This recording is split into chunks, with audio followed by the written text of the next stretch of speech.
हमारे साथ political analyst सियासी तज्ज़निगार ऋषि मिश्रा जी भी जुड़ चुके हैं कि क्या कुछ माहौल बन रहा है। ऋषि मिश्रा जी, आपका स्वागत है, इस्तकबाल है। ऋषि मिश्रा जी, जिस तरह से आप पूरा ड्रामा महाड्रामा देख रहे हैं 3 दिन से लगातार, लेकिन आज जो सख्त तेवर है शिवसेना के, राउत साहब ने जो कहा कि हमने जो करना था कर लिया और जो कुछ होगा असेंबली के फ्लोर पर होगा, तो क्या ये जो देख रहे हैं आप जज्बा, ये नंबर का खेल है जो असेंबली के फ्लोर पर आएंगे तो बदल सकता है क्या? देखिए, जो महाराष्ट्र में राजनीतिक डेवलपमेंट 2-3 दिनों से हो रहे हैं, उसमें आज के दिन में यदि हम बात मुझसे पूछते हैं जी, तो विधानसभा के जो उपाध्यक्ष हैं, विधानसभा महाराष्ट्र में विधानसभा अध्यक्ष नहीं है अभी जी, उपाध्यक्ष ही एक्टिंग विधानसभा अध्यक्ष हैं। यदि उनका रोल जो है बहुत महत्वपूर्ण हो गया है जी। एकनाथ शिंदे जो दावा कर रहे हैं कि 37 से अधिक विधायक हैं, हो सकता है उनके पास 37 से अधिक विधायक हों जी। दावा तो ये भी किया जा रहा है कि 45 से अधिक विधायक है, लेकिन जब वो महाराष्ट्र मुंबई आएंगे और विधानसभा पटल पे बहुमत साबित करने का प्रयास करेंगे या अलग गुट बनाने का अलग गुट का दावा करेंगे, तब ये बनता है कि कितने विधायक एकनाथ शिंदे के पास रह जाते हैं जी। क्योंकि संजय राउत या शिवसेना के रणनीतिकार का दावा है कि 20 से 22 विधायक जो हैं जी वापस आना चाहते हैं, लेकिन एकनाथ शिंदे और जो वहां पे जो सिस्टम वहां असम सरकार की पुलिस है या जो बीजेपी के जो रणनीतिकार हैं उनको वापस आने नहीं दे रहे हैं। 2 विधायक आपने देखा, 2 विधायक वहां से गुवाहाटी से लौटे हैं और उन्होंने क्या कहते हैं उद्धव ठाकरे के समर्थन में बयान दिया है। उन्होंने कहा है कि हमारा नेता उद्धव ठाकरे हैं जी। लेकिन सवाल उठता है कि उद्धव ठाकरे के लीडरशिप पे भी सवाल उठता है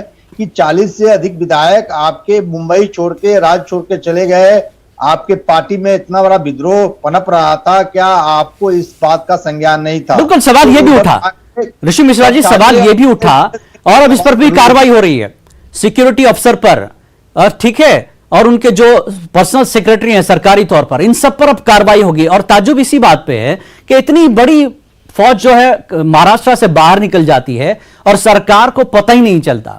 ये क्या खेल है मिश्रा जी? नहीं, देखिए, कहीं ना कहीं देखिए उद्धव ठाकरे का जो पॉलिटिकल स्टाइल है वर्किंग करने का, उस पे सवाल उठता है, उनके रणनीतिकारों पे सवाल उठता है जी। संजय राउत उनके मेन जो एडवाइजर है उनके वर्किंग पे सवाल उठता है कि यदि एकनाथ शिंदे ये इतना बड़ा एकनाथ शिंदे पॉलिटिकल गेम कर रहे थे पार्टी के अंदर में जी, आपके विधान परिषद चुनाव में कुछ विधायकों ने समर्थन नहीं किया, राज्यसभा चुनाव में ऐसी खबर आ रही है कि कुछ विधायकों ने क्रॉस वोटिंग किया, आपको उसी समय संभल जाना चाहिए। बिल्कुल बिल्कुल। आप तब जब आपके अपोजिशन में बीजेपी है, अब बीजेपी ऐसी पार्टी है कि 24 आवर पॉलिटिक्स करना जानती है बिल्कुल, तो ऐसे माहौल में उद्धव ठाकरे को संभालना चाहिए।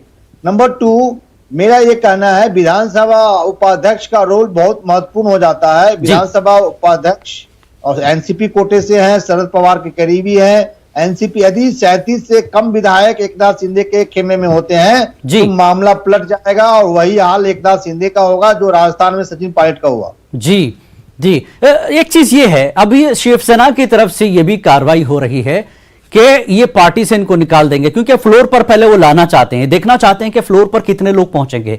अगर वो शिवसेना के पाले में आ जाते हैं, उद्धव ठाकरे के पाले में, तो वो तो बच जाएंगे, लेकिन जो बचे कुछ लोग हैं उनकी जो है असेंबली की जो मेंबरशिप है वो खत्म कर देगी शिवसेना। तो क्या जो है तस्वीर बदलेगी यहां पर? देखिए, ये डेवलपमेंट तभी होगा जब 37 विधायकों का जुगाड़ एकनाथ शिंदे नहीं कर पाएंगे। यदि एकनाथ शिंदे 37 से अधिक विधायकों का जुगाड़ कर लेते हैं तो उनको अलग गुट का मान्यता विधानसभा उपाध्यक्ष को देना ही होगा, जो संविधान और कानून कहता है जी। यदि विधानसभा या इसके रूल रेगुलेशन को समझेंगे तो 2/3 विधायकों की जरूरत होती है, तब आपको पार्टी डिफेक्शन लॉ लागू नहीं होता है, यानी पार्टी दल बदल कानून आप पे लागू नहीं होता है जी। लेकिन 37 विधायकों का जुगाड़ नहीं कर पाएंगे, जैसी आशंका व्यक्त की जा रही है कि गुवाहाटी से जैसे ही मुंबई विधायक आएंगे, हो सकता है जैसे कुछ विधायक पाला बदल लें। यदि कुछ विधायक पाला बदलते हैं और 37 से कम ये संख्या रह जाती है, तब एकनाथ शिंदे के लिए टेक्निकली समस्या बनेगा। नहीं, टेक्निकली एकनाथ शिंदे के लिए समस्या तो बनेगी, फिर उनके साथ जो लोग बचे कुचे रह जाएंगे उनका क्या हश्र होगा? वो पार्टी के रहेंगे नहीं?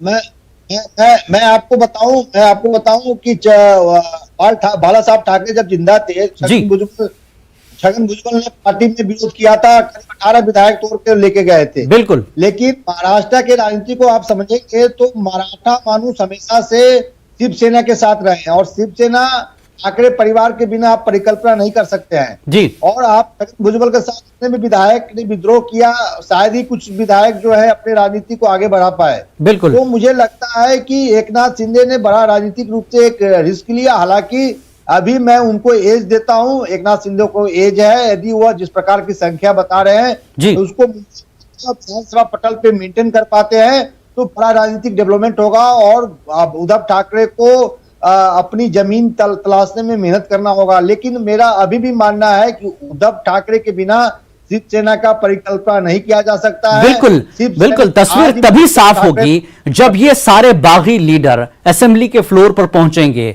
तो कौन किधर है ये पता चल जाएगा। और एकनाथ शिंदे की जो बात है, उनकी बात में या उनके दावे में कितना दम है, इस असेंबली के फ्लोर पर पहुंचेगा। मैं इस वक्त हमारे साथ एक और साथी को जोड़ना चाहूंगा। हमारे साथ निलय भट्टाचार्य भी गुवाहाटी से जुड़ चुके हैं। निलय, जिस तरह से आप सुन रहे हैं मिश्रा जी को, यहां महाराष्ट्र की जो सियासत चल रही है और हर दिन कुछ रूप बदल रहा है, पहले तो मैं ये जानना चाहूंगा कि एकनाथ शिंदे होटल से बाहर निकले और कहीं गए, क्या कुछ उसका पता ही नहीं चल पा रहा है? क्या आप इस बारे में कोई जानकारी देंगे निलय?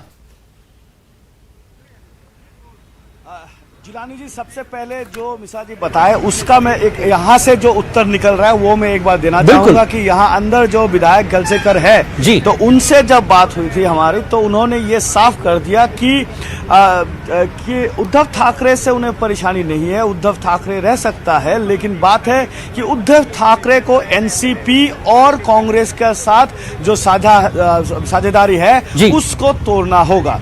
और दूसरी ओर ये उन्होंने ये भी कहा कि ऐसा मुख्यमंत्री चाहिए जो मुख्यमंत्री का जो ताल्लुकात है वो प्रधानमंत्री के साथ बहुत बेहतर हो, तो राज्य का उन्नति हो सकता है। तो ऐसा एक मुख्यमंत्री उनको चाहिए जिसका प्रधानमंत्री के साथ या दिल्ली के साथ जो संबंध है वो बहुत उम्दा हो। ये एक बात है। दूसरी बात, आपने पूछा दूसरा सवाल कि एकनाथ शिंदे कहाँ निकल के गए, तो एकनाथ शिंदे दोपहर को यहाँ से निकल के गए। दोपहर को निकलने के बाद बहुत सारे अटकलें लगाए गए कि वो कहाँ गए। कोई बता रहा था कि वो एयरपोर्ट होके दिल्ली के लिए रवाना हो गए, कि वहाँ जाके बीजेपी के लीडरान के साथ उनके मीटिंग है। दूसरा वो कह रहे थे कि कामाख्या गए वो, और तीसरा वो कह रहा था कि नहीं, यहाँ पे कोई वकीलों के साथ सलाह मशवरा करने के लिए वो निकले। लेकिन जो हालांकि ये बहुत ऑफिशियल है नहीं, लेकिन बात है कि एकनाथ शिंदे करीबन 1-2 घंटे बाद वो वापस लौट के आए।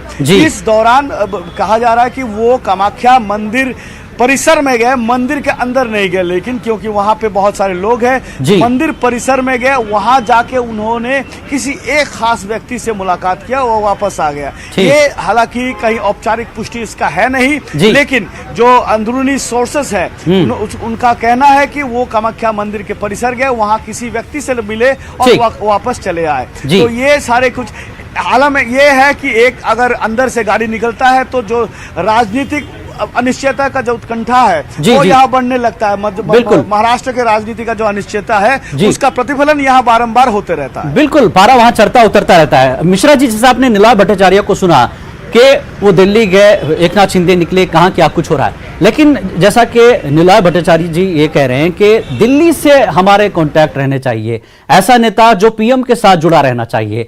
अब ये तस्वीर अगर बनती है, वो अड़े हैं कि सीधे तौर पर एनसीपी और कांग्रेस से नाता तोड़िए और बीजेपी से जोड़िए, तब क्या सूरत बनेगी? शिवसेना मानेगी?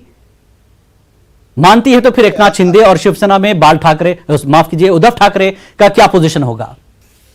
देखिए, 2014 के बाद जब से नरेंद्र मोदी जी का लीडरशिप बीजेपी में एक तरह से स्थापित हुआ है जी, उसके बाद बीजेपी का कहीं न कहीं विस्तारवादी सोच रही है और बीजेपी अपने एलाइज को कहीं न कहीं कमजोर दिखना चाहती है। जैसे बिहार में भी आप देख रहे हैं खटक पटक चल रहा है। उसी तरह उद्धव ठाकरे को लगा महाराष्ट्र के राजनीति में, एक आपको याद होगा एक जमाने में उद्धव ठाकरे बड़े भाई के रोल में, शिवसेना बड़े भाई के रोल में हुआ करती थी और बीजेपी छोटे भाई के रोल में हुआ करती थी। और 2019 में जो सिनेरियो बदला, बीजेपी बड़े भाई के रोल में आ गई, उद्धव ठाकरे छोटे भाई के रोल में आ गए। तो उद्धव ठाकरे को लगा कि यदि बीजेपी के साथ हम रहेंगे तो हमारे जो महाराष्ट्र में राजनीतिक स्पेस है उसको कहीं ना कहीं बीजेपी खत्म कर देगी। इस बात का अंदाज जो है शिवसेना के रणनीतिकारों को था। और बीजेपी एक बात बिल्कुल सही है कि विस्तारवादी सोच बीजेपी की रही है। और आप देख लीजिए, आप जहां भी इनका आप पंजाब में देखिए, प्रकाश सिंह बादल से इनका जो टूटा है, कहीं ना कहीं पंजाब में भी बीजेपी अपना विस्तार करना चाह रही है।